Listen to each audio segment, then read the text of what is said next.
Nice to meet you. How's the working, man? It's good. Welcome, everybody.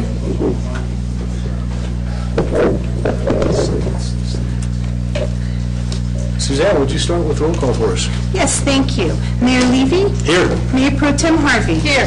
Robert Carlson? Here. Matthews? Here. Mello? Here. Sawyer? Here. Schaefer? Here. Thank you. Thank you, Suzanne. If you will all join me in the Pledge of Allegiance. I pledge allegiance to the flag of the United States of America and to the republic for which it stands, one nation, under God, indivisible, with liberty and justice for all.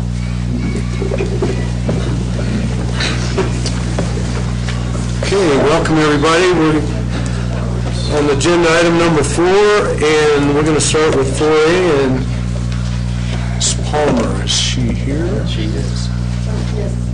There you go. If you'd like to. We're going to start with Dick Grackley from the Pikes Peak Range Riders, That sounds perfect. and then Scott Stewart, president of the Pikes Peak Bus Rodeo, and then Girls. Sounds good. Dick, if you'll just state your name and address for the record. Richard Rackley, Colorado Springs, Pikes Peak Range Riders. Thank you. Thank you for the hospitality that you've shown us in the past, and thank you for having us here this evening. I'm just going to give you a little history on the Pikes Peak Range Riders. We're a group of over 200 members, most of whom are local businessmen, ranchers, cowboys, and wannabe cowboys. We were started in 1949 to help promote Pikes Peak Bus Rodeo by doing a 5-day ride around Pikes Peak.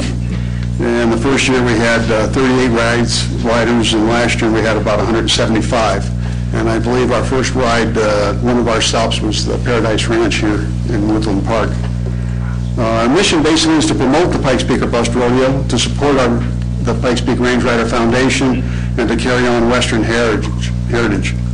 We also sponsor 3 other organizations, the Pikes Peak Pivots, which was started in 1954 and is a men's equestrian drill team that rides to promote the Pikes Peak Bus Rodeo and also to promote Western heritage. They perform at over 220 events a year, including opening each performance of the rodeo and also at the Western Stock Show in Denver. The Rangerettes started in 1957 and is a women's equestrian drill team made up of 20 members ranging in age from 12 to 20. They are also ambassadors of the Pikes Peak Bus Rodeo and support our Western heritage. And in 2014, they performed at 15 rodeos, 8 parades, and volunteered at 12 additional Western heritage events, besides completing 25 practice sessions. I sort of say that I think they give a new meaning to the word soccer mom. When you think of the number of events they go to each year, it takes a lot of dedication and support from the girls and their families to catch their horses, braid their manes and tails, hook up a trailer, load up the horses, and haul them off to some faraway place. Matter of fact, both of the girls tonight are former Rangerettes. Our other entity is the Pikes Peak Range Rider Foundation, which was established in 1998 to allow us to focus our charitable events through a 501c3 corporation. The mission of the foundation is focused hub of youth equestrian and agriculture activity through a first-class facility, partnerships, programs, and proactive community outreach, and to promote the cowboy way, which we interpret as doing business with a handshake, and as one of our old members used to say, your word is your bond. Our facility is the Latigo Riding Center, which is located on 54 acres and has a 41,000 square foot indoor arena, several outdoor arenas, numerous stables, and other outbuildings. And it's also the facility that we evacuated a lot of your livestock to during the fires and the Hayman fires. Some of the events, activities that go on there are the Therapeutic Riding Center, the Wounded Warrior Program, 4-H, Little Butchers Rodeo, Boys and Girls Club, Girl Scouts, Cub Scouts, and other youth activities. We start a ride this year, which is at the 55th Annual Colorado Springs Western Street Breakfast on Wednesday, June 17th, that kicks off Western Heritage Days in Colorado Springs. The breakfast is put on by local Sertoma clubs, the Pikes Peak Range Riders, and volunteers from Fort Carson. The first breakfast was held in 1936 for about 35 people by the Swiss Chalet in downtown Colorado Springs. That breakfast tradition has continued on, and last year we had over 10,000 people attend. And through the generous support of our local community, Mr. Tobin had the opportunity to give away $7,000 in support of our local military and their families. This is our 67th year and our 66th ride, and we'll be riding in Guffey, Colorado. And we finish up on Sunday and head back to Colorado Springs. We have a formal after-ride dinner with our family and friends, and we present our prestigious Silver Spur Award to an outstanding citizen of the community. Then we get ready for the rodeo July 8th through the 11th. That's great. Thank you, Dick. Welcome, Scott. Good evening, Mr. Mayor and City Council members. Thank you very much for letting us share some time. I'm Scott Stewart. I live in Black Forest, Colorado, and I have the honor this year of serving as the president of the board for the Pikes Peak Bust Rodeo. We have an exciting year this year. It's our 75th anniversary. Quite a milestone for the rodeo and for the community. And when you look at the Pikes Peak Bust, it is this entire community, from Woodland Park to Security to Black Forest to Monument. It is a wide array of people that come together and help put this rodeo on. A rodeo, and you're going to hear a lot more about it from our Girls of the West that do a much better job than either Dick or I on talking about the rodeo. But just in brief, we had changed our format. This last year was our first year to go to an all-invitational rodeo where we invite the top cowboys and cowgirls to come to our rodeo and compete for prize money that puts us in the top 10 rodeos in the nation. We have several ancillary events this year because it is the 75th. We started on April 24th, exactly 75 days before the rodeo, with a Hall of Fame induction to the Pikes Peak Bust Rodeo Hall of Fame, a luncheon at the Broadmoor in which we inducted 10 very key individuals and animals into our Hall of Fame to add to 3 previous classes that were already there. As you'll hear, we have some exciting upcoming events with the street breakfast and with cowgirls and cocktails, with everything that comes together to support our local military. With that, I'll stop again. Thank you for your time this evening, and I'll certainly turn it over to Corliss and the Girls of the West. Thank you very much. Hi, I'm Corliss Palmer. Thanks for having us. I'm a 14-year volunteer with the Pikes Peak Bust Rodeo as director of the Girls of the West program, and I also serve on the board of directors. I schedule and escort the girls to about 150 appearances between the 1st of May and the middle of July, so we are very busy. The Girl of the West is a 2-summer commitment, so this summer during the rodeo we'll choose next year's aide. This year's aide, you'll find out, she probably already knows her, she lives in Woodland Park. Next year she'll become the Girl of the West. So that's how it works, and the competition is consisted of appearance, speech, interview, and horsemanship. And you might have seen our pink pickup out front. You might have missed it. Perkins Motors provides us a pickup every summer to drive, and we get it wrapped in pink. We do a lot of breast cancer awareness, but it's good for girls. And so we're very visible. And I'll introduce the girls.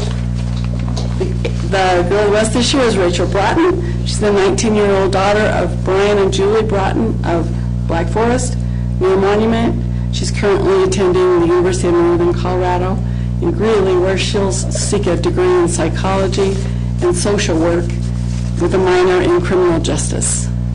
At a very young age, she developed a love of rodeo and horses.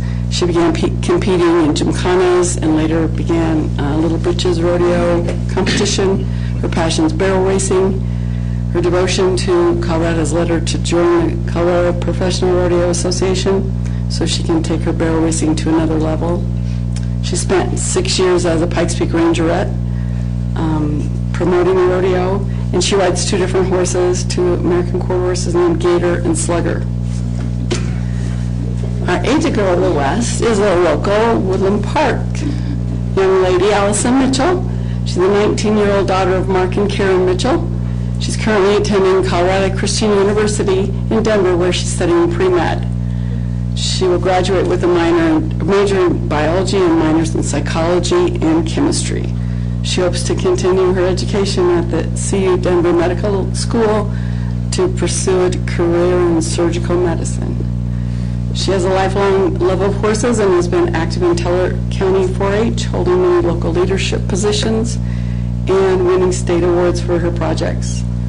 As a member of Pikes Peak Rangerettes for 5 years, Allison has truly enjoyed her time promoting the Pikes Peak Bus Rodeo. This was the first rodeo she attended as a small young girl, and she was always inspired by the Girls of the West. She rides an American paint horse named Willie. Please enjoy the Girls of the West.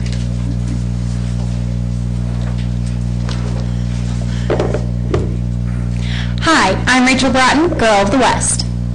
And I'm Allison Mitchell, aide to Girl of the West. And we're the proud ambassadors of the Pikes Peak Bus Rodeo. You'll see our Perkins Ram pink truck all over town as we head out to appearances at businesses, military installations, and community events. Why do we do it? Because we're passionate about the Pikes Peak Bus Rodeo and the Western traditions it represents. The Pikes Peak Bus Rodeo is one of the oldest and most loved events in our community, and we're excited to be celebrating our 75th anniversary this year. That's 75 years of celebrating our Western heritage, enjoying top rodeo action, and most importantly, giving back to our local military and their families. This year's rodeo runs July 8th through the 11th at the Norris Penrose Event Center in Colorado Springs. That's right, this year's Pikes Peak Bus Rodeo runs Wednesday, July 8th through Saturday, July 11th, with performances at 7:15 p.m. Wednesday through Saturday evenings and a Saturday matinee at 12:45 p.m. You'll experience Championship Rodeo at its finest at each performance, and the Finals Championship Rodeo on Saturday night will have fans up on their feet with all the excitement. The best athletes in rodeo are competing for top prize money in rodeo's classic events: bareback riding, steer wrestling, team roping, saddle bronc, tie-down roping, barrel racing, and bull riding. And there will be longtime fan favorite Mutton Busted, and a new thrilling Gymkhana-style event, Cinches Equicross, for contestants ages 14 to 18, featuring rescue race and keyhole race competitions that will have you cheering these young riders onto the winner's circle. Our local military are honored at each performance. Fort Carson on Wednesday evening, Missile Defense and 302nd Airlift Wing on Thursday evening, Air Force Space Command on Friday evening, Air Force Academy at the Saturday matinee, and NORAD US Northcom on Saturday evening. Since 1946, the Pikes Peak Bus Rodeo has been supporting local military and their families. There's lots to do before the rodeo begins. Grounds open at 4 p.m. for the evening performances and 10 a.m. for the Saturday matinee. Come early and enjoy all the fun in our fan zone. Mutton busting tryouts are fun for everyone. Plus, there's mechanical bull riding, pony rides, a petting zoo, a climbing wall, bungee jump box, vendors, and much more. You can grab a bite to eat and then get ready for the rodeo. You'll enjoy the precision riding skills of the Pikes Peak Range Rider pivots, and the lovely and talented Pikes Peak Rangerettes horseback drill team will delight you with their riding skills as well. Trick Riders, the all-American cowgirl chicks, will amaze you with their stunts. And funny man Lisa Harris will have fans of all ages holding their sides with laughter. After the rodeo, head on over to the Coors Roadhouse Saloon for great live music, dancing, and some ice-cold Coors. Rodeo season truly kicks off with some other events that our town loves. Plan to join us downtown Wednesday, June 17th for the 55th Colorado Springs Western Street Breakfast. Enjoy great pancakes and eggs cooked and served by our own Fort Carson volunteers. Tickets are only $5 and kids under 5 eat free. Then send off the Pikes Peak Range Riders as they ride out of town to begin their 67th annual 5-day ride to promote the Pikes Peak Bus Rodeo. The annual Kitty Dress-Up Review will be held near the Hank statue at Pikes Peak in Tejon immediately following the departure of the Range Riders on June 17th. Children ages 3 to 12 will be competing in 5 categories, with awards presented to the top 3 in each event. Winners can ride in the parade. On July 7th, starting at 6:30 p.m., we'll have the annual Pikes Peak Bus Rodeo Days Parade, a hometown tradition. You'll see floats, equestrian groups, military units, and lots of local businesses as they head south on Tejon in downtown Colorado Springs, starting at St. Vrain and continuing south to Vermejo. This beloved Western cultural event is free to watch and fun for the entire family. Then it's time to rodeo. Mark your calendars, buy your tickets, and get ready for Edge of Your Seat Championship Rodeo action at its best. The dates again for the Pikes Peak Bus Rodeo are Wednesday, July 8th through Saturday, July 11th. Remember to purchase your tickets online or at the Norris Penrose Event Center box office. You can find all this information and much more about the Pikes Peak Bus Rodeo at our website, pikespeakerbus.org. See you at the 75th Annual Pikes Peak Bus Rodeo, July 8th through the 11th at the Norris Penrose Event Center in Colorado Springs.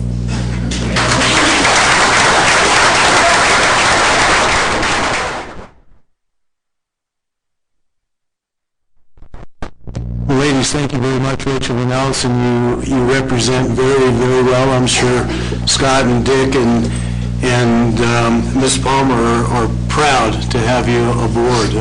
Great job. Thank you for being here. Was that the 151st time you did that?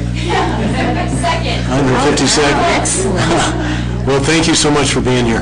Really appreciate it. You bet. We have to run, we have another meeting now. We will let you run. Run or ride? You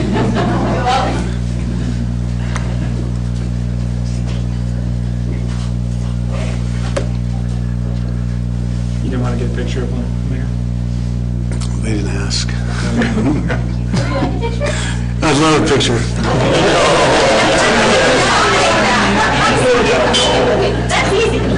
We don't see him in a tie very often, so this is a good opportunity to get it in the paper or something, right? Yeah, get proof. Yes. And you know, Rachel and Allison, one of the greatest things that I get to do as mayor is represent our community. And so today, what I would like to do is give the both of you a mayor's pin on behalf of our council, certainly everybody in this room, and the city of Woodland Park for such a great job in representing your community. So thank you very, very much. We appreciate it.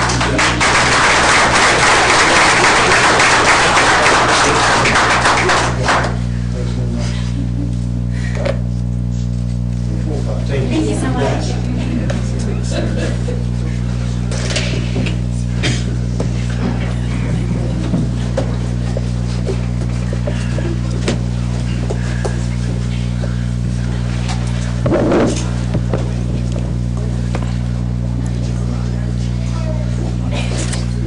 Okay, we will move on to 4B and Mr. Miranda. Would you like to come forward?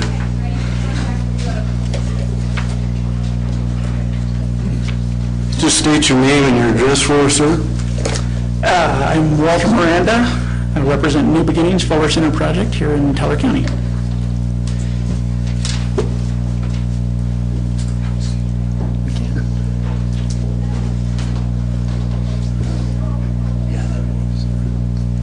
We are a brand new organization. I actually started this organization back in April of 2014, 1 year ago.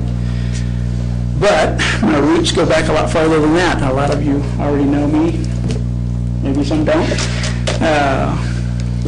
I started as a board member in 1998 for Habitat for Humanity with the excitement of building houses for low-income people. Love the job, really love Habitat for Humanity, just want to do more than we're doing currently. There is a need for affordable housing in Teller County, and I'm sure everybody knows it.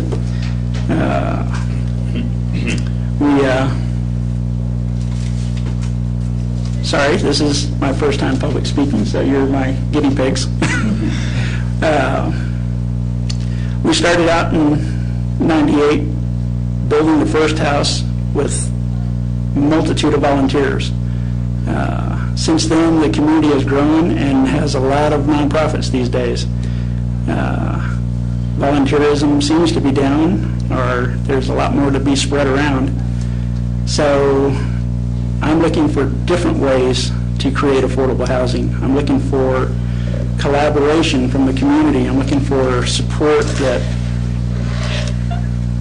gives you the chance to find ways to help build the community that we need to build. As everybody knows, there's hundreds of people in our community that earn like $8 an hour, working 40 hours a week. That translates to about $16,000 if they work full-time. If a person were to spend 40% of their income on housing and utilities, they'd probably spend about $554 a month. Finding housing at that rate in this county, almost impossible. My goal is to try to provide as much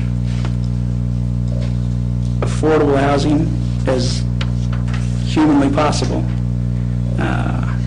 The only way I can think of doing it is through a nonprofit, and The only way I know it will happen is if the community gets involved, gets active, and finds ways to do it. I'm hoping to be that organization that helps bring people together with their ideas and build an organization that can provide enough affordable housing to meet the needs that this county needs. What those true numbers are, I don't know. But I know from my experience through the years in this county, we've lived here 17 years now, that there is a need and plenty of people that need affordable housing.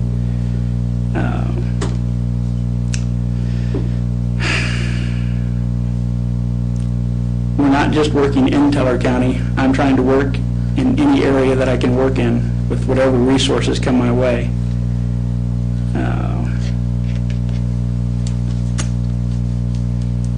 Why am I doing this? Because as Millard Fuller's original founding mission was to provide a simple, decent, affordable house for everyone in the world. That's an outstanding mission. You can't imagine ever solving it. But what if we did? Like people said way back when, what if we could put a man on the moon? I bet a lot of people said it was impossible, but it happened. I think providing affordable housing for everyone that needs it is a mission that needs to be solved and can be solved in my lifetime. And I'm already 53. So,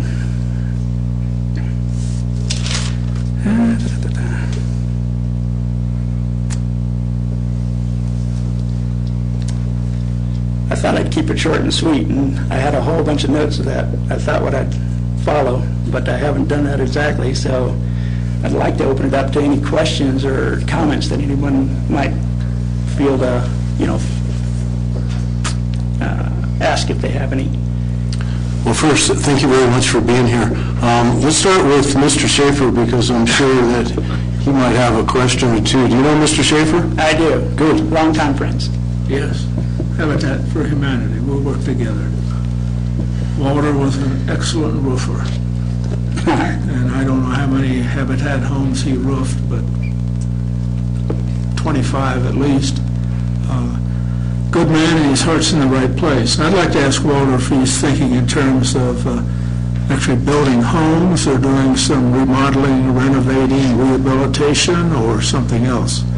Fuller Center does it all. We work with homeowners that actually live in their homes and can't afford to repair them. We work with, I want to say, even as far down as homeless people. If we can find homeless people that we can plant in very low-income housing that gives them the opportunity to be a stable person in the community. I've personally found at least 5 people in this community that have lived here and do a lot more work for the community than I do, and they don't have an affordable house. And I'd love to try to build or buy for them. It all depends on the resources that come our way. If we can purchase a new model, that'd be the easiest way.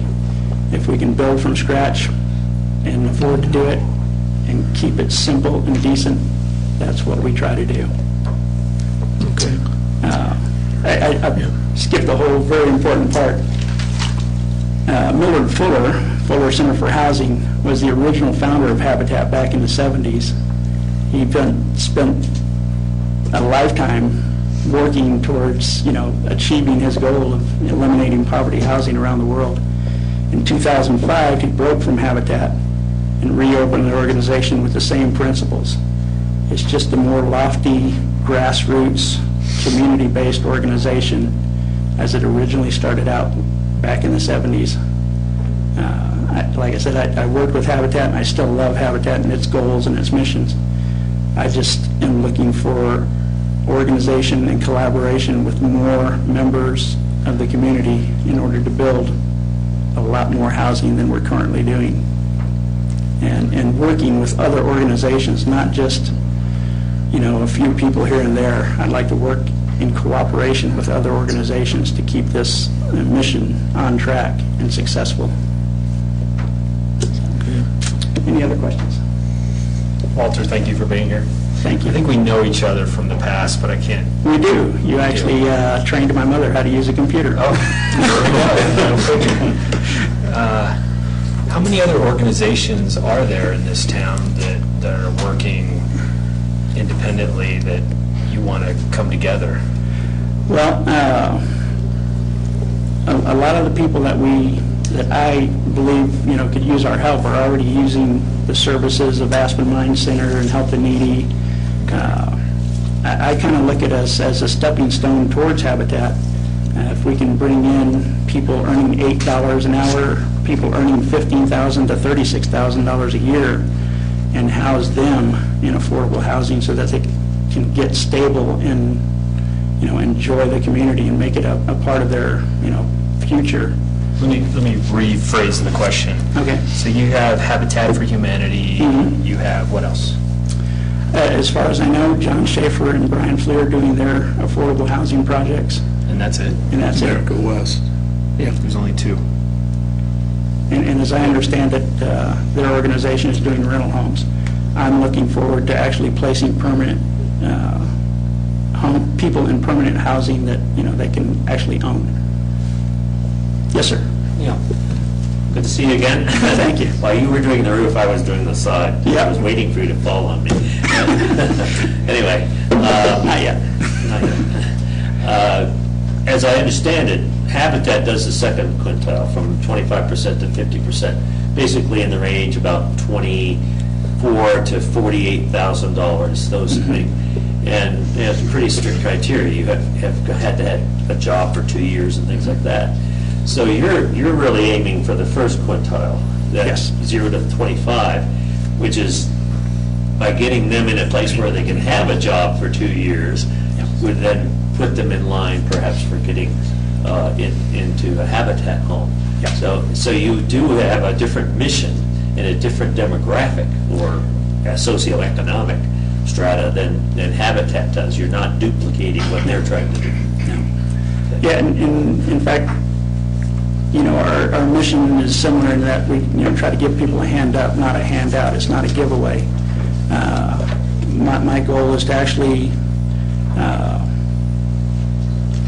not only, provide low-income housing, low-priced housing, but to actually help educate people on how to, maintain a stable financial position in life.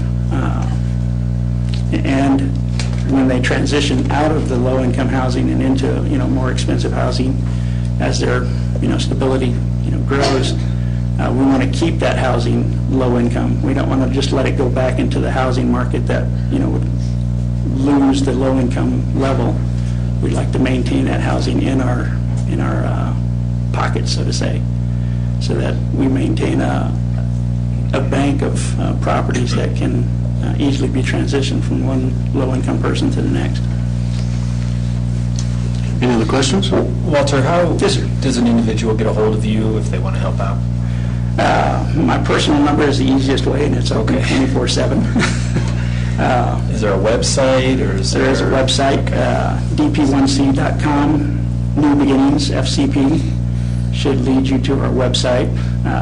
Fullercenter.org is a very good website to reference, and they actually have us listed as an affiliate, so you can contact us through their website as well, fullercenter.org. What are you looking for specifically? Are you looking for handymen? You're looking for plumbers? You're looking for what type of individuals are you looking for to help out, to donate? We are looking for everything. Okay, that narrows it down. Bookkeepers, handyman to help remodel houses. We're looking for applicants. We'd love to have people start applying. Something else I failed to mention, we are having a community meeting June 4th at the Woodland Park Center, UPass Cultural Center, 6:30 p.m. June 4th, and then another one at Bronco Billy's on June 9th at 6 p.m. Yes, sir. So you do have some projects that are ready to be implemented and some houses that would become available that you're looking for applicants to live in? We currently don't have any projects that are solid construction projects. I do have a few people that I've been working with at repairing their homes and, just partnering with them to maintain an affordable repair program on their properties. Like I said, I've only been with Fuller Center for a year now, and it's basically me and 5 other board members, 4 other board members beside myself. So, we're a very small organization, but Fuller Center started in 2005. At current date, I think there are 60 affiliates in the United States in 23 different states, and I believe we're in 7 other countries already. Fuller Center is growing extremely rapid. And Millard Fuller has passed away, but the current CEO is actually a previous resident of Teller County, and he was extremely excited when I found out about him for me to join him. If I can remember his name. David Snell. David Snell, thank you very much. One of my biggest problems is remembering people's names. Are you now an accredited nonprofit? We became a 501c April 15th, actually, with the Fuller Center. Are you going to pursue federal funding or Yes, grants? We recently asked a grant writer that is one of our board members' relatives to help us out. He's raised millions of dollars. We're hoping he can help us do that. I'm not particularly pushing or asking for funds. I hope they come in. I'm actually looking for ways to partner with local businesses in order to keep our construction costs down. I know volunteers are scarce and hard to get, so I'm hoping that I can get people who have experience that are not requiring $50 an hour to do something and can do it for $10 an hour. Keep our costs down to help actually provide jobs, but not provide us with a lot of expenses that run the house cost up. Well, go back to John's first question. What is your priority, to find dwellings that someone's going to give to the organization and then make available to those that would qualify under some HUD criteria?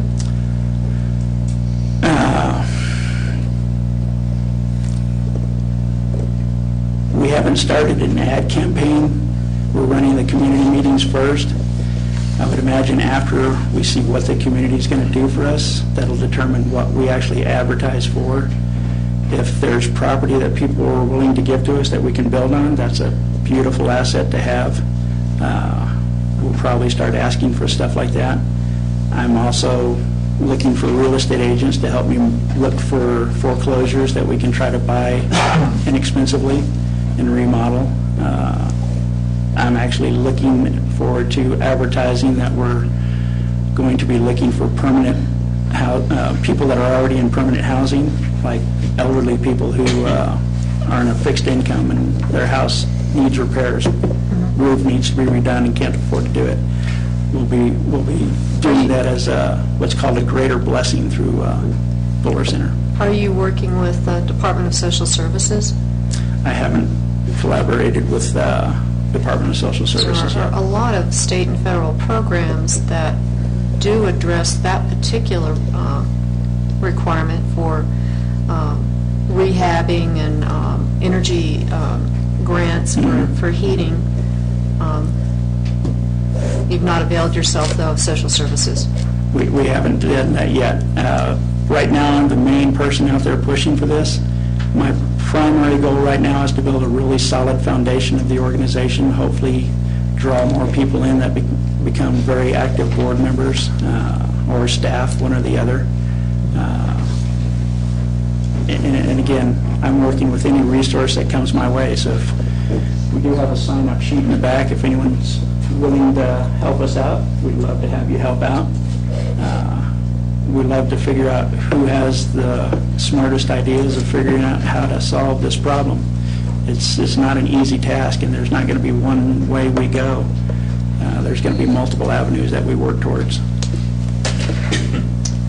Anybody else? Mr. Miranda, thank you very much for being here. I think one of the questions kind of pointed towards this, and that's how many entities are working in this direction. And it may behoove you to try to get those groups together and do the best you can in getting that kind of cooperation, because it seems like there are a number of groups that would like to do the same thing you're doing. Absolutely. Again, if you know anyone, push them our way. I'll be looking forward to trying to go to other people's organizational meetings myself and, try to figure out ways to collaborate together and not waste resources. The more resources we can share, the better off we are. Well, good luck to you, and thank you very much for being here. Thank you very much for your time and allowing me to present this organization. Thank you. Thank you, Walter. Okay, we'll move on to item number 5. Are there any additions, deletions, or corrections to the agenda? If not, we'll move on to the consent calendar, and Suzanne. Mayor, before Suzanne starts with items 6A and 6B, I want to touch briefly on 6C. Typically, Suzanne reads the items that are on the consent agenda to you, and you typically just accept the whole group. You know that I caused you not to have a copy of the contract to buy and sell this real property for the Aquatic Center. You didn't see that until today. I am prepared to discuss the salient portions of that after Suzanne talks about A and B. So I just want to preheat you to the fact that we're not just going to blow right past item 6C. Thank you. Thank you, Mayor Levy. This evening on the consent agenda, we have the council minutes from May 7th, regular council meeting, and we have the March 2015 Statement of Expenditures and the authorization for the mayor to sign the warrants. And with that, do you have questions on 6A or 6B? Yeah, I have a question on 6B. There's an expenditure of the amount of $90,898.30 to a Jason Neil Jordan. I was kind of wondering what that was. That's the Twin Lake share purchase. Oh, that's the share person? Okay. Normally I see big amounts like that going to a company as opposed to an individual, so, okay, thank you. Anything else? Okay, Mr. Berry.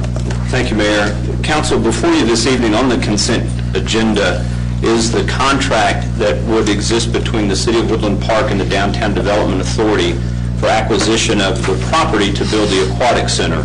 You'll recall many months ago we spoke of the general concept of the city purchasing that property from the DDA with some amount of cash and then some amount of reduction of the debt. What's before you this evening in this contract is the standard real estate contract that exists in Colorado. The first 29 items are boilerplate. Item 30 on page 15 of 17 speaks specifically to this particular agreement. In the audience this evening is Mark Weaver from Ascent Commercial Realty. He is the seller's agent, the DDA's agent.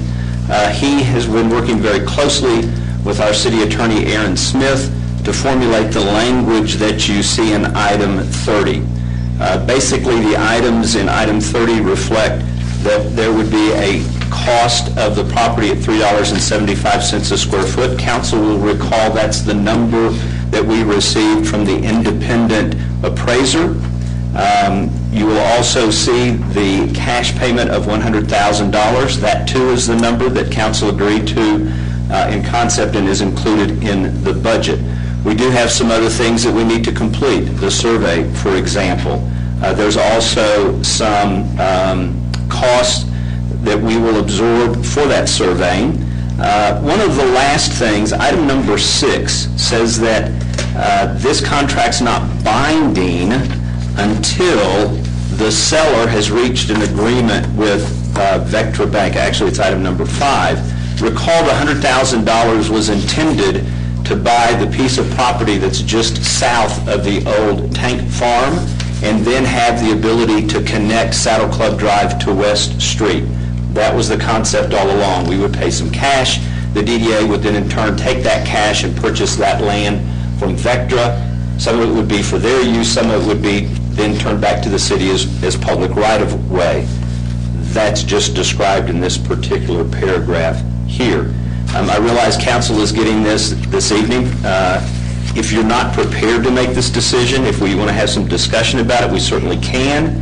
If you need time to study it, there's no high degree of urgency, but again, this is just memorializing the same concepts that we've been talking about for several months. This morning, the DDA Board of Directors agreed to allow this agreement to come to the council as it is presented to you this evening. What questions can I answer for you at this time? Yes, sir. Thank you. Yes, a matter of this importance, as you've already recognized, needs to be considered, and thank you that you even would consider postponing it so that we have more time to study it. But in matters resolved concerning the city and the DDA, the more transparency we have in that process and how we arrived at numbers, the better off the citizens will feel that the city got a good deal.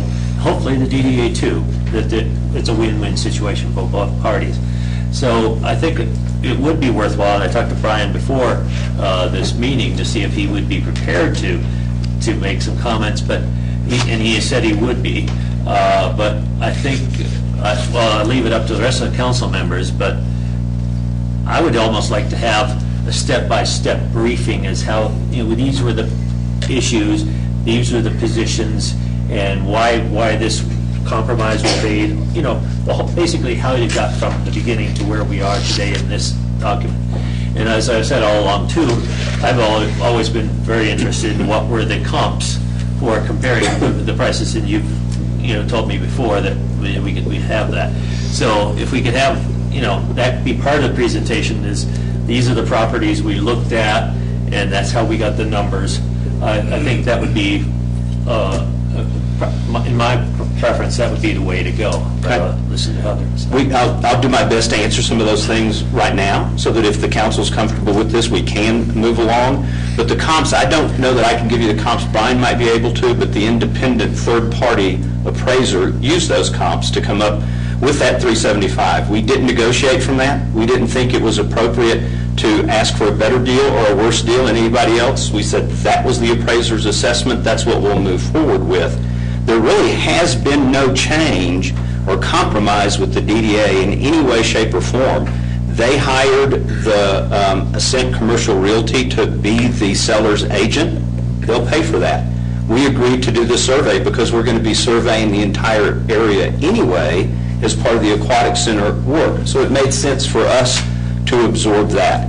The concept of our cash would then be used by the DDA to buy the land from Vectra, that's been stated numerous times in the public, in this meeting, in the DDA. It's been presented in the paper, so every step of this has been extremely transparent.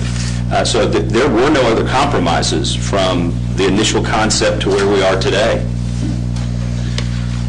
Well, one of the issues, in addition to comps, was in selling this land to us, they can't use it for commercial purposes, and therefore the revenue that would come from the TIF.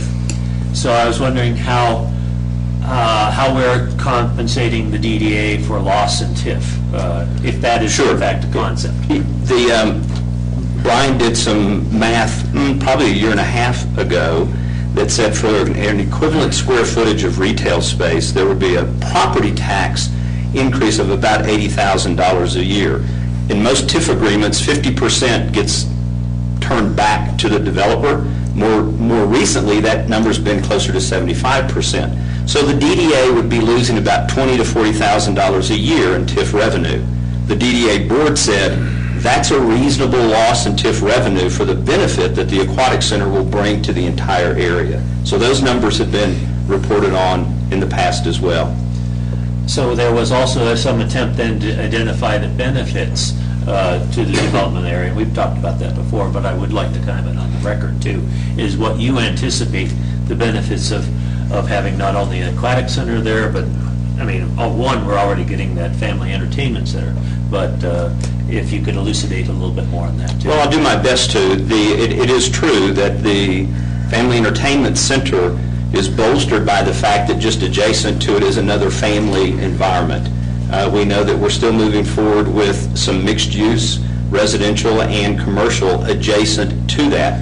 I don't know that I can prove to you or quantify what those improvements or what other revenue will be generated as a result of the Aquatic Center being there. It would be anecdotal at best as to what we think might happen there. Well, one of the ideas of an anchor, and this is what the aquatic project would be, is that it drives up the value of the land around it, not only in the DDA property, but in the adjacent properties. For instance, the trailer park and they got the warehouses over there. I think Black Hills is in there somewhere. Would you agree with that particular assessment? That Probably so. We haven't. I don't know what the property values look like since the hardware store's been built, but it does stand to reason that if there's an aquatic center there, that the land values will go up, and therefore the property taxes will go up. I think that's a logical conclusion. Bob, what would you change in the contract? You're hunting for something. What are you hunting for? No, I'm not. I just wanted all this on the record. Transparency is I think important. that's a wise approach. This was all taken care of this morning at the DDA meeting. So, But we weren't at the DDA, and I just saw this 10 minutes before the meeting. you're a fast reader. Well, I haven't even read it. So, and again, I apologize, I accept full responsibility for that. Again, the first 29 paragraphs are boilerplate, and it's 30 that is the meat of the agreement. And there's not a need to necessarily approve this today. If you all would feel more comfortable with tabling it to our next meeting 2 weeks from now, Bob, do you think that would give you ample time to make any inquiries and read the contract? Do you think that's reasonable? Yeah, well, Brian was willing to say something. Is there anything that you have to add in addition to what? Sure. I didn't want to preclude. You gave me this chance, so of course I'm going to always take the opportunity. You had mentioned comps. There were three significant comps, and I had the benefit of spending quite a bit of time with the county assessor, and we look at vacant parcels that are both developed, non-developed, and obviously since Woodland Hardware has come online, values in Woodland Station have gone up. The three comps are the AmeriGas site, which in the value is $5.90 a square foot. Okay, the Woodland Hardware was $2.90 a square foot. If you look at how we compare values, and then also Tractor Supply site, which was 7.2 acres, was $2.90 per square foot. That average from CBRE, the appraiser, derived the $3.75. I think that's currently below market right now. You may have heard the buzz out in the community about where property values are going and where the assessor is. We're going to have some interesting discussions about that, but the DDA board is very comfortable with this appraisal. They feel that with the city, quite frankly, as a development partner within Woodland Station, it's a very fair and equitable value. So that never really has been a bone of contention relative to value.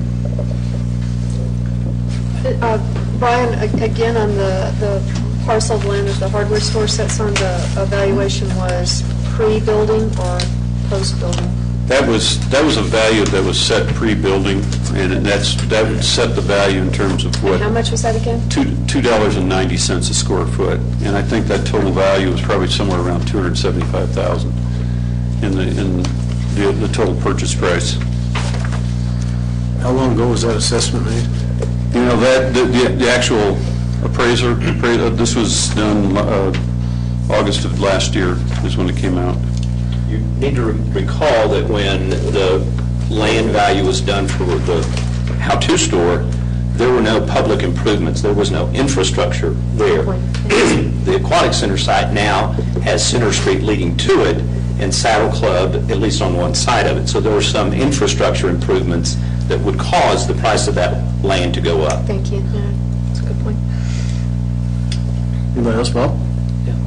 The first two, though, were not market-driven prices. They were not sold through the normal thing. I mean, it was DDA incorporated into the DDA property, so, and same thing with the Woodland Hardware, it was a negotiated price.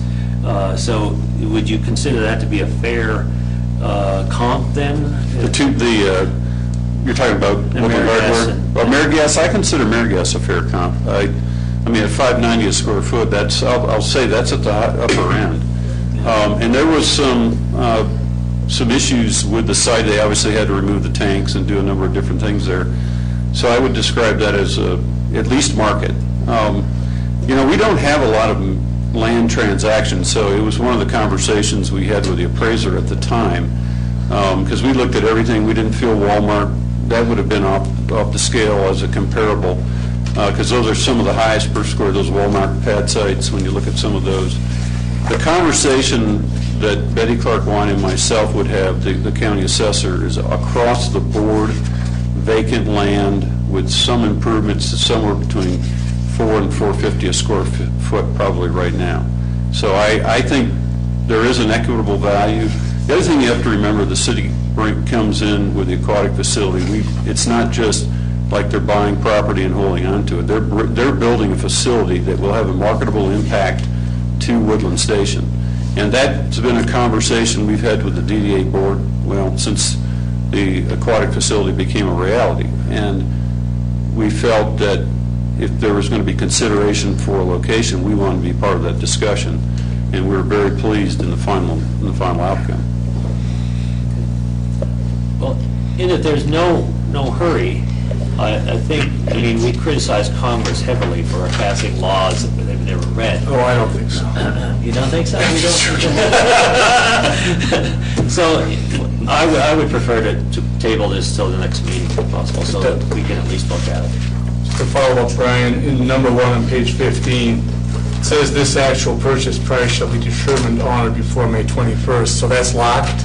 That actually, there's an amend and extend provision of this contract that when the council decides to, if they go forward with it, the city manager has authority to sign that, and all the dates will bump 60 days. So when we started this, we thought we would have the survey done and we would be ready to have this by May 21st. That's not the case. Council would be approving the basic format, and as part of that, you would be giving me some authorities to change some of the dates associated with this, but not the dollar amounts. So the obligation to the city coffers is your responsibility, but you would allow me to have some flexibility with some of the dates. It is true that it's not urgent that you do this tonight, and I'm not going to push except for just this little bit. If you are comfortable with this, this will allow us to continue the negotiations with the DDA, with Vectra, to bring that to closure so that we then understand completely the infrastructure. But again, that's the only gentle nudge I'll give you. If we need to postpone it for a couple of weeks, we'll certainly do that. And that was my next question, number 5, the Vectra Bank discussion, negotiation. Will this kind of take it out of sequence in terms of timeliness of completion if we postpone this 2 weeks? one of the things that Vectra has asked of us is a clear and defined path of payment, and that clear and defined path is an approval of a council of this real estate contract. In the grand scheme of things, will two weeks affect the process? I can't really say that it would, other than the fact that I know when Aaron and I have been talking at a high level about and are communicating with Vectra attorneys about language, and as soon as council makes a decision, we're going to have that conversation again at a high level. So, I mean, it's an ongoing process. You know, based on everything that's happened in the public, I think we've got kind of a confluence of data, information, and transparency that, in my view, would allow me to feel comfortable moving on this tonight. Other thoughts? I feel the same. It's a pretty solid contract. We've discussed it enough, I think, and heard it for some time. I'm okay with moving ahead with it. John? I am as well. So I'll yield to the majority. I just appreciate Councilman Carlson bringing some of these things to light again, just so they are on the record, but I'm comfortable with it as well. Okay, that said, we can move on to a vote. We need a motion to approve the consent calendar. So moved. Second. Thank you. Suzanne? Carlson? Yes. Harvey? Yes. Levy? Yes. Matthews? Yes. Mella? Yes. Sawyer? Yes. Schaefer? Yes. Thank you. Motion carries unanimously. Thank you. Thanks, Susanna, and thanks, Bob, for your questions, very valid, and we knew there would be some questions. There's a couple of us that have been to DDA and kind of understand it a little bit better, and so that's great that you brought those up. Thank you very much. Okay, we'll move forward. If there's no unfinished business, we'll move on to ordinances on initial posting, and Laura Pellegrino. Welcome. Thank you, Mayor Levy, and members of the council. Tonight, we are here to consider ordinance number 1241 on initial posting as requested by John Robert Gatlin, who is the property owner. It's a request to vacate the common interior lot line and associated 10-foot utility and drainage easement between lots 1 and 2 of Greens Edition filing number 2. Both lots have an address of 311 and 317 East Bowman Avenue. Both are located in the urban residential zone. And tonight, we would need a motion to accept this ordinance for first reading and to set a public hearing for June 4th, 2015. Thank you, Laura. Any questions? This was tabled a few weeks ago, right? Or a couple No. weeks ago? No, this is a new one. That was the Weber. Correct. That was 9B. So this is new to us, and if you don't have any questions, we'll entertain a motion to set the public hearing for June 4th. So moved. Second? Second. Thank you, Suzanne. Harvey? Yes. Levy? Yes. Matthews? Yes. Mella? Yes. Sawyer? Yes. Schaefer? Yes. Carlson? Yes. Thank you. Motion carries unanimously. Thank you, Suzanne. We will move on to public hearings, and before we do that, I need to read this announcement. Council members use electronic devices to access the materials relevant to the public hearing before us. Be assured that it is common practice of this city council that these devices are not being used for texting, emailing, or other communications during these public hearings. And that said, Suzanne, number 9A. Thank you. Mayor and council, this evening I'm pleased to present a request for a beer and wine license from Coffee House Holdings, doing business as Starbucks, store number 6946, which you all know as the new Starbucks by Walmart. They have applied, as I said, for a beer and wine license, and their premises is proposed to be the entire store inside and the patio at the said address. The applicant has a current sales tax license. They're eligible to apply for this liquor license. The location is eligible to be licensed. The manager of this property, his name is Levi Harris, and the applicant currently does not hold any other liquor licenses. However, on Tuesday morning, their first one for Breckenridge had been approved. So a master file's on file with the Colorado Liquor Enforcement Agency, and they have a lease in possession that will expire December 31st of 2024. We received their application on April 14th. The subject property was posted on May 7th, and the public notice was published in the paper on May 13th in the Courier. The fees, everything have been paid. There's no character questions. Everything is in order. And this evening in the audience, I'd like to introduce, we have Mr. Jeff Willis. He's the regional director for Starbucks. And we also have Brian Proffitt, who is the attorney for Starbucks, who are in the audience, and I would welcome to the podium to answer any questions that you may have. Thank you, gentlemen, for being here. If you'll just state your name and your address for the record. Certainly. Brian Proffitt, registration number 31101 on behalf of the applicant. My address is, I was trying to think of my office for a second, but I'm not going to remember that one. So 8029 East 23rd Avenue in Denver, Colorado. And I'm Jeff Wills. Live in 5469 East Lawn Place in Centennial, Colorado. All right, thank you very much, Jeff. Questions? Who would like to start? I guess I will. Congratulations. Thank you. And actually, if you may, we don't want to take up a lot of your time this evening, but I thought some people we have a long presentation for, others we tend to cut that a bit shorter. But I thought maybe I'd take 2 or 3 minutes, ask Mr. Wills some direct questions regarding what this program will look like. It is new to the state of Colorado, certainly new to Woodland Park, as well as some training questions and things like that. I have a feeling they're the same questions you may have here in a few moments. Mr. Wills is the regional director for this area. He oversees almost 100 stores here in Colorado and New Mexico, including the one here in Woodland Park. And as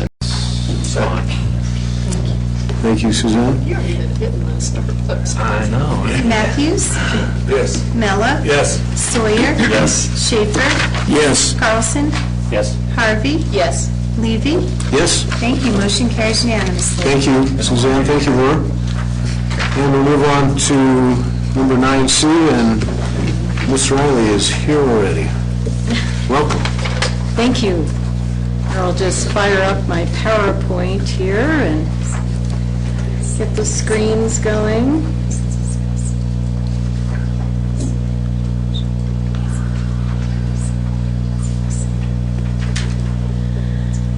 Thank you, Mayor Levy, council members.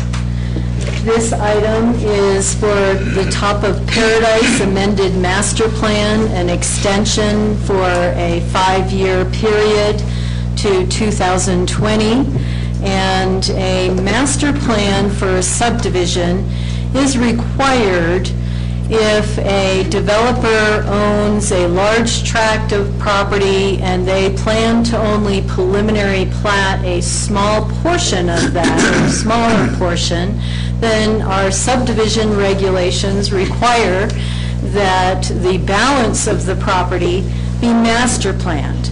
And the purpose for that is in order for the city to be able to evaluate what the build-out will look like for that entire tract, so that you're looking at roadways and utilities and lot layouts that make sense and meet the design guidelines. So in 2005, there was nearly 200 acres that was master planned by Mr. Will Brown. And it is shown on the zoning map as outlined in the green area. That was the top portion of the Paradise Estates property. It is all zoned suburban residential. There is planned up to 190 lots on this 200 acres. And Mr. Brown started with this central portion of the 200 acres with a preliminary plat in 2005, and then he followed that with a final plat of the first 28 lots, which is known as Paradise of Colorado.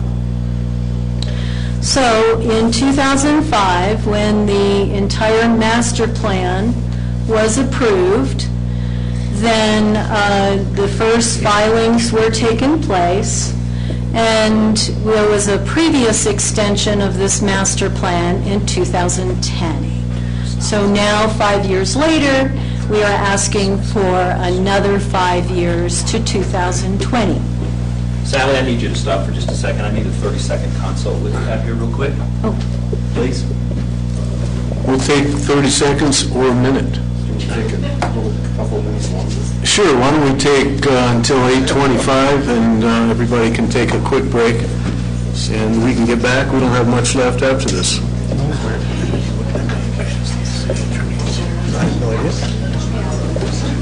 Mr. Mayor, we're ready. Well, we're going to give him a couple of minutes. We're just going to give him a couple of minutes.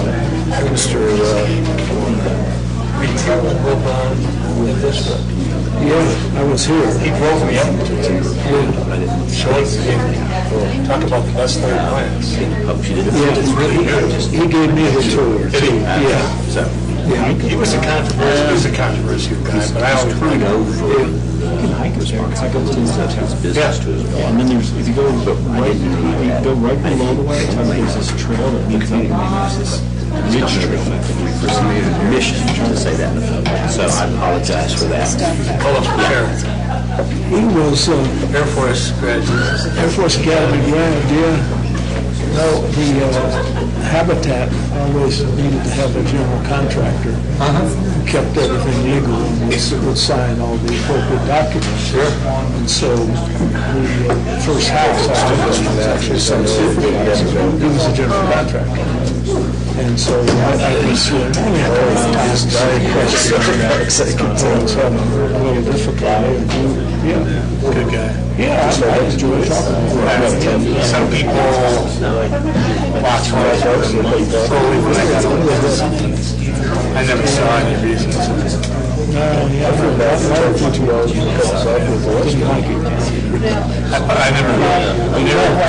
never exhibited any behavior to me that I never wanted to. This is interesting. It's in the box. Have you been? So what do you make of this gentleman, the housing? You feel like that is coming, right? I'm not sure how it is. Federal grants. It's a challenge. I mean, I don't mean to be. I mean, first of all, as you know, people making $8,000 an hour are very few. Speed, they don't let those are kids. And that's their first job. And that's I didn't want to bring this up, but it's like, that's an entry level. You can make $950 now, so longer if you're now going to increase it to $11. So I don't know, it's a little. Well, listen, I've known Larry for a long time. He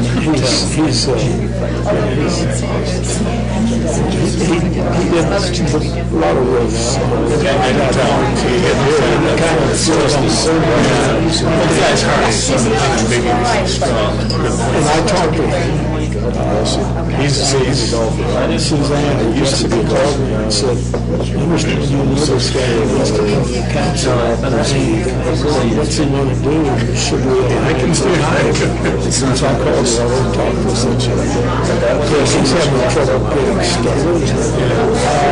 If you're passionate about something, yeah, he knows what it is to be north or west. And so I said, hey. Okay, thank you, everybody. No, I can't.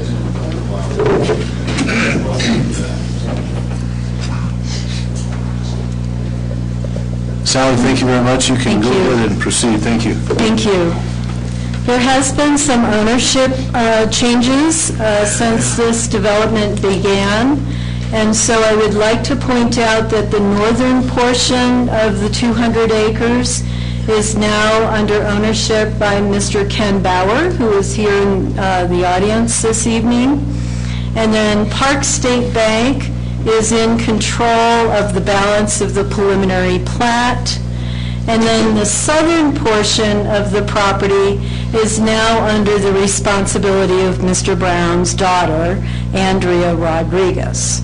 So this is a pretty typical request, is to maintain the master plan and maintain its validity for another 5 years. There are no standards in our code to evaluate these, so we use a reasonable judgment to be able to say that this is a reasonable request and that our code has not had any substantial changes with respect to design or standards for subdivisions, and that it is very normal to keep this as a valid master plan.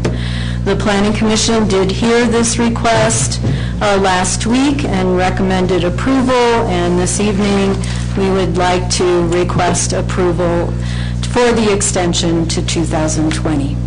Happy to answer any questions. Thank you, And Sarah. Mr. Bauer is here as well. Do you have any questions? No downside to this, Sally? No, sir. Was it I'm sorry. No, was the planning commission vote unanimous? Yes, it was. Okay, thank you. I recall that Mr. Brown had requested a provision for clustered housing. Is that still applicable in this plat? What Mr. Brown worked with us on was to establish clustered housing in our regulations. He was considering entertaining that, however, never came forward with any proposal. And that was to basically create townhouse clusters and then dedicate the remainder of the unbuildable land in an open space area, correct? Correct. It is our new standards for clustered development, maintains the current densities, but it would allow for duplexes and very small lots and very limited infrastructure to be able to serve those clusters. And that could happen? That could happen, and that proposal could come through a normal review process for a subdivision, and then it would amend this master plan. Anybody else? Public comment? Anybody have? John, I'm sorry, John. If that were to happen, would the council then have the approval authority?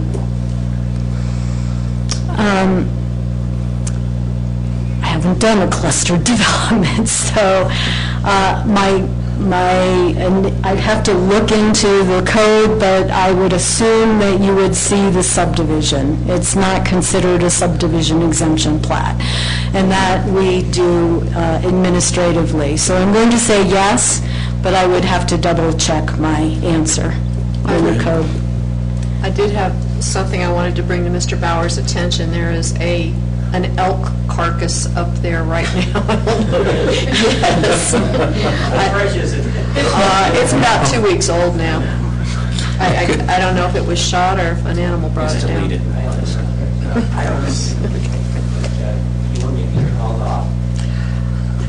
It's been picked pretty good. All right. Council, any other questions? Any public comment? I have one. Please. Excuse me. I'm sorry. If you'd like to come forward, state your name and address. Sure. Thank you. My name is Carol Scott. Address is 909 Southwest Street, Woodland Park, Colorado. And I was just questioning this area here, which is this is Kings Crown Road. There's a hill up behind there, and all of Kings Crown Road is developed in and down below. And I'm a major hiker of Woodland Park. I'm a generational native of this area. That area probably has, up there above, has probably one of the most beautiful, pristine views of Pikes Peak I've ever seen around here. And I was hoping to encourage City Council and Planning Department to use that area as a wildlife nature trail. There's still elk and deer that lay down up there. And the picture is, Pikes Peak is the best I've ever seen. And that's all I wanted to add. Okay. Thank you very much. Thank you. Anybody else? Okay, if not, we will close public comment and call for a motion. Move to approve the extension of Top of Paradise amended master plan to August 4th, 2020. Second. Thank you. Suzanne? Miller? Yes. Sawyer? Yes. Schaefer? Yes. Carlson? Yes. Harvey? Yes. Levy? Yes. Matthews? Yes. Thank you. Motion carries unanimously. Thank you, Suzanne. Thank you, Sally. Thank you very much. Mr. Bauer, thank you, sir. Okay, we will move on to number 10, new business, which we have none, and I have no one signed up for public comment. Unless there's anybody here that would make public comment today, we will move on to number 12, and reports and the mayor's report. I was very fortunate today to join Mr. Buttery at Fort Carson for the Warrior Memorial, where they honor in this case, 7 soldiers from Fort Carson that were killed in battle this past year. As you can imagine, a moving, emotional ceremony with families, and it just brings me to this Monday, Memorial Day, which certainly is more than just a day off. It's a day to remember our loved ones and friends and all of those that have lost their lives for our country. So remember that on Monday. Take some time for those that died defending our country, and so that we could be here today. So this Monday, Memorial Day, I'm sure we're going to see lots of traffic in town, but keep in mind why we celebrate that special holiday. Saturday, May 30th, citywide cleanup and cookout at the Midland Pavilion, right by the Cultural Center, and that's from 9 to 1. And then Thursday, June 4th, the Chamber Lunch and Learn Business and Personal Firearm Defense. And you can call the Chamber at 687-9885 to register. I forget something, Deb? No? All right. That's all I have today. We'll move on to council reports. Who would like to start? Anyone have a report today? No report, but just a question. David, do you have any idea when we'll have our goals and objectives for special meeting? I don't. I was prepared to talk about the RFQ, but not the goals and objectives. I'll work on that time frame. Okay, thanks. Anybody else today, Ken? Well, you already mentioned the cleanup on the 30th, so that covers what I was going to cover. We'll keep Woodland Park beautiful, just to emphasize that and get involved. And as you pointed out, a cookout near the Cultural Center. And so we'll just meet at Midland Pavilion at 9 o'clock? Yep. Okay, great. Thank you. Thank you. I have more of a question for eventually when it comes around to the chief, and he can elaborate on the success of the stepped-up patrols and talk about that. I'm looking at the statistics. They're, well, depending on which one, they're better and they're worse, so. The way to measure success on something like this is the law. Over a couple-year period, you look at changes in accident rates. Correct. So it's difficult to talk about whether it's a success or not. We can talk about the fact that we're out there and we're writing tickets, but the actual way you tell is whether or not something changes over time. The accident rate in that area was very low, but there was one very significant accident. So it's probably not something I'm going to be able to give you a real measurement on. It's more inferential. Based on the number of contacts we're making out there, I think we'll have an effect on violations. But that's still, sometimes that works, sometimes it doesn't. Okay, thank you. It's not really what you call a measurement. An awful lot of what we do with traffic is that, though. It's you do Are we something. have our officers going to be doing overtime on Memorial Day? We don't have anything scheduled for extra work on Memorial Day. Traffic's usually slow on Memorial Day because there's so much of it. Stop. Mr. Schaefer? Nothing this evening, Mr. Mayor. Thank you, sir. If that's the case, we'll move forward, and our city attorney has gotten the evening off, and we move on to Mr. Bowry. Thank you, Mayor. Brian's prepared to give us a quick update on his activities, and then I'll give a quick update on the Aquatic Center. Just a couple of items this evening, Council. Pikes Peak Regional Hospital Waterline Project. Happy to report we're past the midway point. Most of the water line has been installed on the Walmack side of the property and tunneled under the highway and onto the hospital side. So I think most of the barricades are removed. So if you've noticed that, hopefully they're gone or soon to be gone. But that project's been going well, even under budget, to keep our fingers crossed, knock on wood, et cetera. But we hope to have that project probably wrapped up within 30 to 45 days. So again, pleased with the progress to date on that. Enterprise Zone, I've talked a little bit about that in the past. We have a concerted effort with Teller County, Victor Cripple Creek, the Woodland Park Chamber of Commerce, And we've gotten a preliminary approval from the State Economic Development Commission to move forward. It's kind of an iterative process. We have to do a final application by July 15. It looks like we're going to look at major growth corridors or nodes within the county, i.e. Woodland Park, Cripple Creek, Victor, Divide, et cetera, and then come in under a coordinated application. But again, we'll continue to keep council apprised of that process.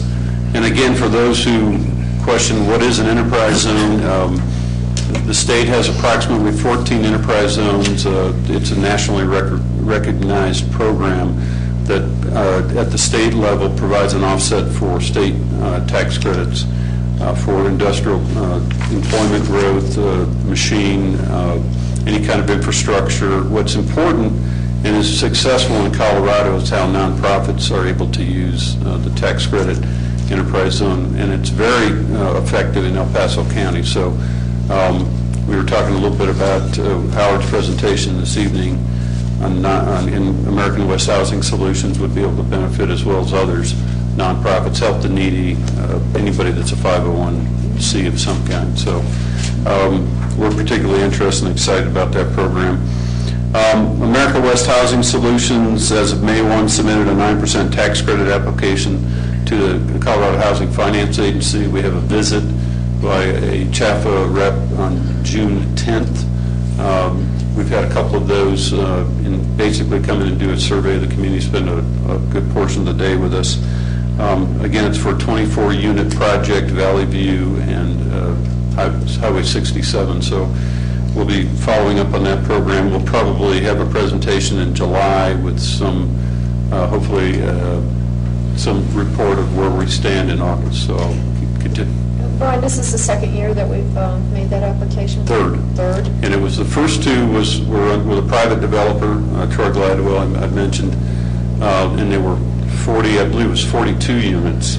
And I was in both of those presentations and the debriefs with CHAFA, and we've taken all the information, and obviously the big thing is the reduction of the number of units. But the market study was, we thought, very effective relative to what our market is, and it's interesting when you look at the data sets. Trail Ridge is leasing. I mean, I think the last time we saw they were up to 120 units, either leased or pre-leased. But that is a factor, even though it's not an affordable product. But it's every unit they get online, they practically lease and pre-lease additional units. So that's good information that we can share. And I would mirror some of the comments that Howard made earlier relative to the need. So we're excited about the program. And that's as a result of your outbrief from the previous two Exactly. applications. All the details that they shared, and they were very good about telling us what they believe we need to do in the future relative to project submittals. So, the DDA board this morning approved a TIF agreement for Eagle Fire Lodge. They're expanding 5 units there, and about $280,000 worth of construction. The metrics of that deal were for 10 years, just on the expansion, not on the entirety of the project. So 75% TIF reimbursement for 10 years at a cap rate of $65,000. And so, again, and that generates somewhere in the magnitude of $157,000 in sales and lodging tax over that 10-year period. So that's a good bang for our buck whenever we support lodging in the community, even at 5 units. And then what is the benefit to Eagle Fire? The benefit goes to the developer of that. The TIF agreement goes to that. In this case, it's Scott Downs. It goes directly to Scott. And then finally, I'm excited to announce and present our Main Street coordinator, Darlene Jensen, who's been with us 3 weeks now, I believe. And Darlene has an excellent track record relative to this type of work, formerly with the Soil Conservation District in the region. You may know Darlene from the Catamount Institute. She was the executive director. Also worked with the Al Palmar Foundation, a paralegal, legal background, excellent with boards and 501c3s, and we're very excited to have her. She's hit the ground running and welcome. So I know she wants to make a few comments. Well, it's a pleasure, and thank you, Council, for your service to our community, and to Brian for interviewing me and bringing me on board. Just a real honor to hold this position and support this community. It's been my community for 15 years, and then initially in the 80s. It's funny how things go full circle, though. I actually stood at this podium 15 years ago with testimony before council when they wanted to put in a waste transfer station, and here I am again, just again very proud. The Main Street program represents in Colorado 14 communities through the Department of Local Affairs, so I see this program as bringing additional resources to the community, collaborative efforts with our partners in the community as well as around the state of Colorado. So I'm looking forward to it. Yes, I am hitting the ground running, working on a grant during the week. Was out with the businesses this afternoon, handing out our Dine Wine and Unwine brochure this afternoon. They're excited, we're here, and I'm excited to help. So thank you for the opportunity. Thank you, Darlene. Thank you very much. Any questions for Darlene? Great. Thank you very much. Thanks, Brian. Thank you. Appreciate it. As promised, Council, let me give you a quick update on where we are with the Aquatic Center, and then I have one other quick announcement to make. As you know, we hired Barker Rinker Seacat as our architect for the project. We have completed the concept design phase, and we're moving very quickly into what's known as schematic design. Concept design is the general bubble diagrams. Here's the different things we want. Let's put it in a nice looking box and then make sure that that includes everything we want. And then we'll take the step to do schematic design. Following schematic design is then the full design development. Then we create the construction documents and we build the project. We made the decision to move forward with the process to build this with what's known as a construction manager general contractor form of building. The alternatives would have been what some people are familiar with the federal government: design, bid, build, meaning the design has a very complex and thorough spec book that then multiple people bid on, and then a decision is made, and then the project is built. At the other extreme is design build, where you select an architect engineer firm and a general contractor all at the same time. When time is of the essence, that's the best way to do it. It can be a bit more expensive than design bid build. The process that we're using, the construction manager general contractor, is really a blending of the two. We hired an architect first. We decided what the concept design would be. We'll continue with the schematic design, but simultaneously we're going to be going through a process to select the construction manager general contractor, so that once schematic design is done, we can bring that contractor on board to help us with the final design development, to give us better ideas on constructability. Is it better to use 2x4 sticks, or is it better to use 2x4 steel? Is it better to use this? Is it better to use that? So we'll have the advantage of having a construction expert as part of the design team. We released the request for qualifications for the CMGC May 13th. We'll be getting the submittals in from interested parties on May 29th. We will select on June 3rd approximately 3 to 5 of those general contractors for interviews and ask them to submit proposals for their fees associated with this. We'll do an interview process, and our intent is to select the CMGC on June 25th. Therefore, they will come into the program as we move into the design development phase. We're very excited to be at this step in the process. We received today the proceeds for the bond. So we now have in the bank the $10.1 million that the citizens allowed us to go into debt. We're now looking at investment strategies on how that money can be invested and used for the good of the project while we're waiting to execute the different components. You don't borrow the money incrementally. You borrow it one lump sum, and then you use it incrementally. So based on our timeline, we can take some of that money and invest it in different schemes, reasonable schemes, because we are governed by the things that we can invest in, so that the money's just not sitting under a mattress, it's earning some interest. That's my update on the Aquatic Center. What questions do you have for me on that subject? Carol? When you say we will interview these various teams, who are you having on that board? I'm in discussions with the president of Woodland Aquatic Project on that process of selecting the general contractor. It's my belief that that's a city responsibility because we're partnering, we're going to be in bed with the general contractor. The Woodland Aquatic Project Board is absolutely involved in the design development, the concept design and schematic design and even design development, because they have done a tremendous amount of research for different types of components within the facility. So I still want to take advantage of their expertise. Once we transition into the constructability piece, that's really a city function. So that's who will be conducting those interviews. Okay, thanks. The question that's going to be asked of all of us is, we're going to have a construction manager by the towards the end of June.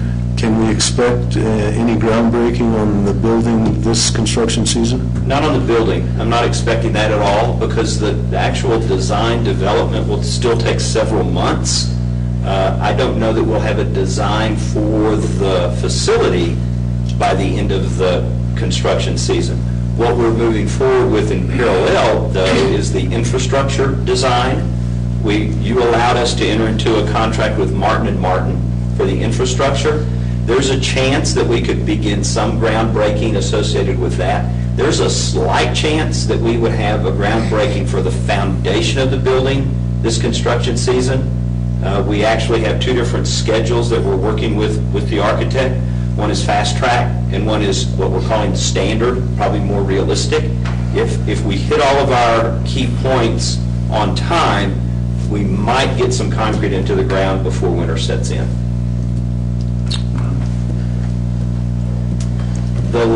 If there are no other questions as it relates to the Aquatic Center, Council, you know that many of you are participating in the annual CML conference. That takes place over the time period for our June 18th meeting. At the June 4th meeting, we'll be bringing to you a recommendation that we cancel the June 18th meeting. I just want to plant that seed with you now. And that's all the reports we have this evening, Mayor. Thank you. Quick update on fleet maintenance and Memorial Park. I'll let Bill do fleet maintenance, and then I'll take Memorial Park. Well, fleet maintenance, the crew has vacated the facility this week. We have some minor asbestos abatement to kick off next week, and I got an email from the contractor this evening that they anticipate mobilization at the site next week. So we're off and running. How long do you think that project will take? I think we'll be completely finished by the end of the year. The contractor expects to be done before that, so I'm optimistic by the end of the calendar year, we'll be done. Terrific. It is exciting news, and Council recall that based on the receiving the DOLA grant, we're going to pay cash for the fleet maintenance facility. I think we're being extremely good stewards of our taxpayer dollars by doing that. The Memorial Park update, we should find out in about 3 weeks about our GOCO grant. We've requested $350,000 to go towards that project. All indications from the GOCO selection committee are extremely positive. We just don't have the final word from them yet that we're a go on that. We do have the construction documents are being finalized. We have selected a general contractor for that, and so we're just going through the process of balancing the plans with what we have the ability to pay for. We're in really good shape. That's great. Bill, real quick question.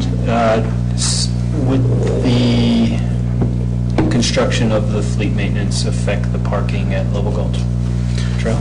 I'm so glad you asked that question.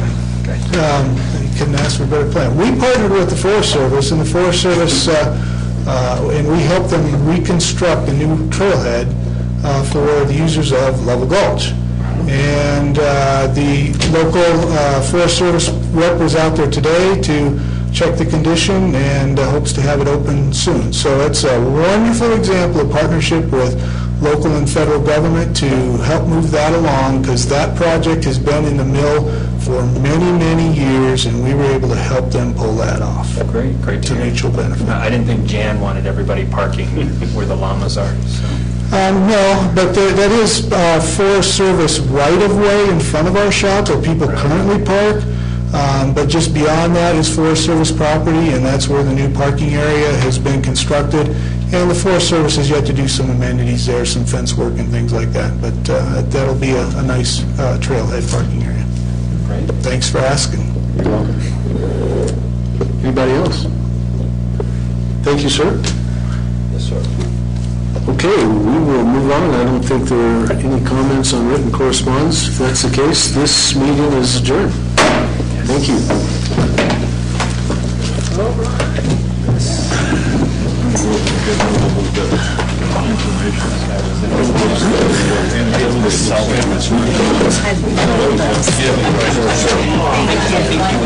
Jeff, can you tell us, we refer to this as the evenings program. What is the evenings program? Yes. So evenings program actually started at Starbucks in 2010 in some of our Seattle locations. We are now working towards moving to 20% of our locations across the U.S., incorporating evenings between now and 2019.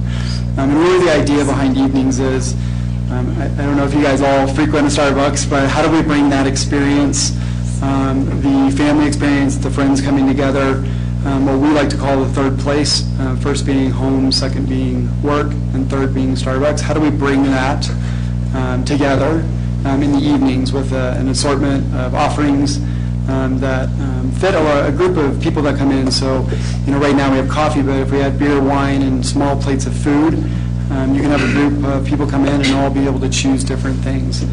So really a way to bring the community together. Can you tell us a little bit about your food offerings? Yeah, so currently what we will do is we will have about, I think there's about 8 new items that we'll be adding to our plates. Those things range from like spinach and artichoke dip to chicken skewers to flatbreads, and those will be available all day in the store as well. And then the alcohol itself, the evenings program, when will service for beer and wine begin? Service will begin after 4 p.m., so we don't have any plans on serving at 5:30 a.m. And that will continue until store close? It'll actually cease 30 minutes prior to the end of business. So at that time, partners would go around the cafe and say, last call. That way they have 30 minutes before close. And can you tell us a bit about your beer and wine offerings? They will be local offerings for the most part, anywhere between, I think, 4 to 6 wine offerings and 4 to 6 beer offerings. When you say local offerings, are we talking about Coors being local, or tell us about that? No, so they are picking selections, and it's a relatively fluid, but they go based on what are popular brands within the markets that they're in. The original list I've seen are brands that are local to Colorado, which is really exciting. Will that be the same with the wine, or will the wine offerings be domestic, foreign? Tell us about that. The wine offerings will be of a combination, so more to come on that one, but they will be a combination of domestic and across the U.S. Now, tell us a bit, this is a new program for Starbucks. Tell us a bit about the training that your store partners will undergo in order to be able to serve the public. Yes. So like everything we do, we have quite a bit of extensive training that's been worked out since the beginning of this program. Partners will go through an online training that Starbucks offers through a web app we have. They will also then go through additional jurisdictional training. There will also be store meetings and then operational meetings. So there's going to be a combination of 4 total meetings where partners are going to go through both jurisdictional but then also operational training. The jurisdictional training you're referring to, is that the state of Colorado's approved alcohol vendor program? Yes. That's about a 4-hour training, is Yes. that correct? And all of your partners, store partners or employees will undergo this training? Yes. I want to ask you about a few of your policies that you're also going to have in place for the sale and service of alcohol. First, asking for identification. What is your policy for that? So the policy is anybody that looks under the age of 40 will be ID. Why can't, yeah. I feel better about that. And let's say I were to come into one of the cafes with my wife and she were to have a seat, and I came up to the register and ordered more than one alcoholic beverage, one for myself and her. What is your policy there? Everybody who's purchasing will need to be ID'd. Okay, so she'll either need to come up or I'll need her identification. Now, if I've already had a drink and I finish it and I come up and I'd like a second, do you have a policy in place for that sale and service? And again, asking for identification or marking my hand or something like that? No, if it's the same partner serving, they would know. If it's a different partner, they would be IDing again. Okay. And let me turn the page. I will get out of here. This is also only our second time, but we're not as smooth as the ladies who are here today.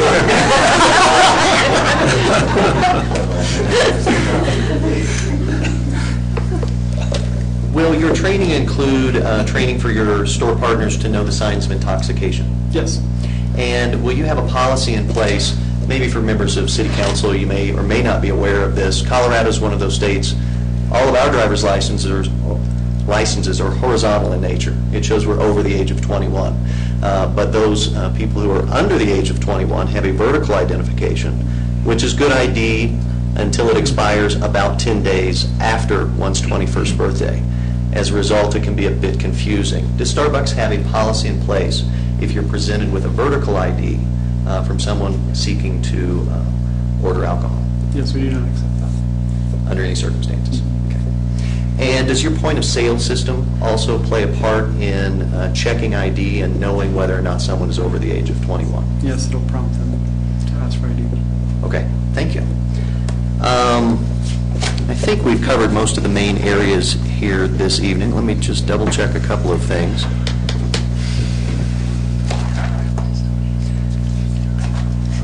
You were talking about the food options. Will those food options always be available to guests while the evening's program is being implemented? In other words, when you're selling alcohol? Yes. Okay. That's all the questions I have of Mr. Wills. At this point, I would make him available to the City Council for anything additional. Thanks very much. Everyone looks at, can I go there all the time? Is that right? Congratulations on the new store, Levi. It's very nice. A couple concerns. The servers have to be of a certain age to serve alcohol. Is that going to be addressed? I know there's high school kids employed by Starbucks, and they cannot serve alcohol by law, so how would you work around that?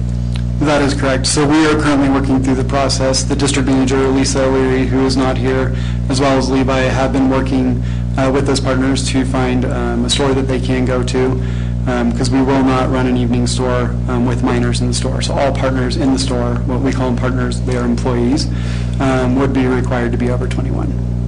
So, okay, so they can't be working at the time at 4 o'clock and on. They cannot be. We don't have anyone under 21 working in an evening store. Okay. The other question is, are you going to have alcoholic coffee beverages? Irish cream coffee, for example.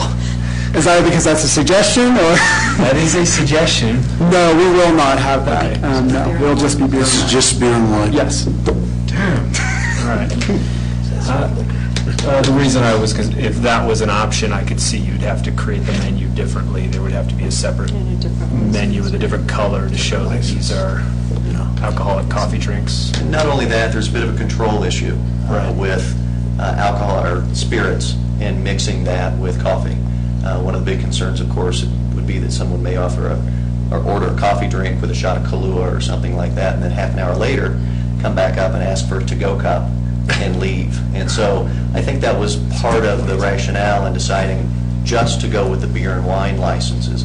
We didn't talk about it, but the serviceware is actually, we won't be seeing the paper cups with beer and wine in it. They will in fact be stemware, glassware. It'll be very clear what is an alcoholic beverage versus what is not an alcoholic beverage. And you didn't mention there is no hard alcohol. No, It's just beer and wine. Just beer and wine. And has this been successful at the other stores? It has, yes. Well, you answered Well, that was my question. How many of these are open now in Colorado, or is this going to be? Actually, That's the first one. that's actually a mistake. There's none open in Colorado this time. We had, there's something called a master file where we had set that up for our initial 5 locations, but we in fact don't have any licenses yet. We were approved in Breckenridge on Tuesday morning. This is our second hearing. We anticipate we would launch this location, knock on wood, along with a number of other locations in August. Oh, cutting edge, wow. So this report that states you have 4 other establishments in Colorado with licenses is not true? That was a mistake. We had received master file approval for a total of 5 locations, but that's different than actually having a license at those locations yet. So none in Colorado, but there are approximately 30 in Seattle, California, Chicago, Atlanta, maybe a couple of other cities. Thanks. As a test market. Well, I'm curious, why did you choose Woodland Park as a test market? This is hardly the hotbed of... Well, this is not a test market. We're rolling this out. And We are past test market phase, so we're now at the phase where we've identified stores all across Colorado and all across other states. So we are now to the point where we're actually rolling this out in all locations. Thank you. We'll be making those applications at about initially 40 to 50 locations in the state of Colorado. Mr. Wills, can you address, I know the council and others have had a question about the drive-through and how it's going to be handled with the drive-through. Yes, there won't be any alcohol served in the drive-through. Question? I'd like a Chateau Lafite 1969 to go, please. Maybe 40. Jeff, what time will you be closing? Time's the closing time? 10 p.m. So 10, so at 9:30, you'll be 9:30 giving will be last call, ceasing, essentially. One of my concerns, I don't know if you've addressed it, is it appears that you guys are doing great, and congratulations for that. Have you had any issues with parking, and do you see parking as being an issue as you move forward? I can see that patio full with a number of people there later in the evening, along with your regular business that you have already. Can you speak to that? I could speak to, it's great, I was in the store tonight at 4 o'clock, and typically we do not have... Mr. Wills was recently named a regional director, so he's relatively new in the role. Congratulations. Typically we don't have as many cars, and drive-through line isn't as busy in the evening when the evening's program would come on. I was in the store today and it was actually quite full, and I had an easy time finding parking. I could pass it to Levi to answer if there's additional parking issues, but there's none that's come to my attention to this point whatsoever. This might be a side question, but maybe Levi can answer it. Employees parking in the main lot there, would they be moving down maybe to Walmart parking lot? Levi, would you like to come up? Yeah. Mr. Levi Harris, store manager at this location. We currently don't have a really safe route for employees to park down at the Walmart parking lot. Okay. So we don't encourage our employees to be parking down there, especially during opening and closing shifts when they're going to be walking when the sun is not up. Gotcha. Okay. That's great. Any other questions? Gentlemen, we've covered it nicely. Thank you very much. Appreciate it. Thank you. You bet. The last thing I would like to touch on would have to do with our petitioning results. These were pre-filed with the city clerk, and Suzanne, are those admitted as an exhibit, or have they seen They have our not. petitioning results? I do have them here in your file, and it's just part of the approval process that they know that it happened. Okay. If you would like for me to discuss those petitioning results, I'd be happy to go over it. If you have any questions regarding them, of course, I can answer those as well. But having said that, as the hour grows later, we would close our presentation unless you have any additional questions for us. We got to get over there by 9:30, so we better go on. Not tonight. Thank you very much. Thank you. As soon as we Any other questions? They can start selling right away. Okay, if there's no other questions, we'll call for a motion to approve liquor license for dog hearing. I'm sorry. If anybody else from the audience has a question, this would be the time. Mark, would you like to come forward? Okay. Okay, I'd like to approve liquor license, Approved liquor application for Starbucks 6946 to grant a beer and wine liquor license for Starbucks located at East Highway 24, Suite A. Thank you. Second. Okay, Suzanne? Do you want to close? Yeah, we'll close the public hearing, I'm sorry. Do you need me to do this again?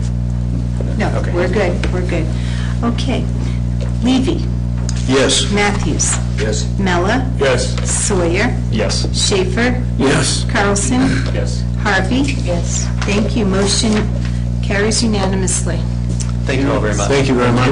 We've dispatched a team to intercept the Breckenridge application in the state, so we can use in the state and have ours open, just so you know. And I think we'll be the first in the state to have a Starbucks with a liquor license or a wine and beer license across from a Denny's with a liquor license. So, Carol asked why. okay, thank you very much. We'll move on and bring Laura back for item 9B. Thank you, Mayor Levy. This is an item on public hearing tonight. It was continued from the last city council hearing, which was on May 7th. It was continued to tonight's hearing. It's an application to approve ordinance number 1239, which is a request by Mr. Michael Weber. He is the property owner, and he is requesting a vacation of the common interior lot line and associated 10-foot utility and drainage easement, 5 feet on each side between lots 3 and 4 of Paradise of Colorado, filing number 1, with an address of 231 and 241 Thunder Ridge Drive in the SR Suburban Residential Zone District. Mr. Mayor, again, Mr. Weber has contacted me and is asking for a continuance of another 2 weeks so that this can be heard at the June 4th council hearing. Thank you. We need a motion for the continuance. Okay. That's okay, then we'll look for a motion to continue this to June 4th. Motion to continue